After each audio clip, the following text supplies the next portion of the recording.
اعوذ باللہ من الشیطان الرجیم بسم اللہ الرحمن الرحیم ولو يؤاخذ الله الناس بظلمهم ما ترك عليها من دابة ولكن يؤخرهم إلى أجل مسمى فإذا جاء أجلهم لا يستأخرون ساعة ولا يستقدمون۔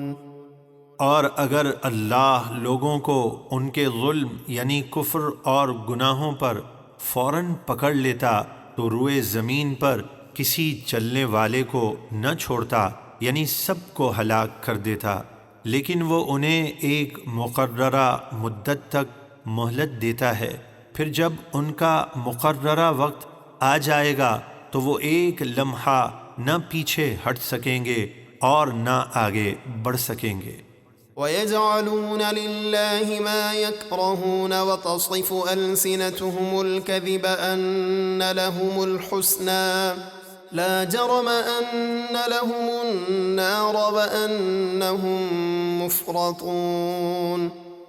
اور وہ اللہ کے لیے بیٹیاں اور شریک ٹھہراتے ہیں جسے خود اپنے لیے پسند نہیں کرتے، اور ان کی زبانیں جھوٹ بولتی ہیں کہ آخرت میں انہی کے لیے بھلائی ہے۔ ہرگز ایسا نہیں، بلکہ حقیقت یہ ہے کہ ان کے لیے آگ ہے اور وہ سب سے پہلے جہنم میں داخل کیے جائیں گے۔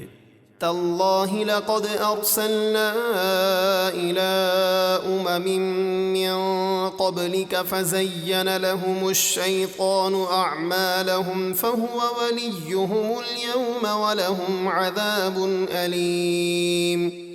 اے محبوب، اللہ کی قسم، بے شک ہم نے آپ سے پہلے کئی امتوں کی طرف رسول بھیجے تو شیطان نے ان کے کرتوت ان کی نظر میں اچھے کر دکھائے، تو آج وہی ان کا ساتھی ہے اور ان کے لیے دردناک عذاب ہے۔ وما انزلنا عليك الكتاب الا لتبين لهم الذي اختلفوا فيه وهدى ورحمة لقوم يؤمنون۔ اور اے محبوب، ہم نے آپ پر یہ کتاب اسی لیے اتاری تاکہ آپ لوگوں پر وہ بات واضح بیان کر دیں جس میں وہ اختلاف کریں، اور قرآن ایمان والوں کے لیے ہدایت اور رحمت ہے۔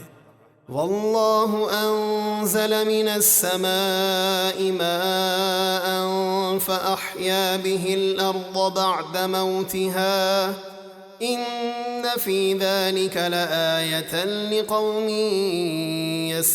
یسمعون۔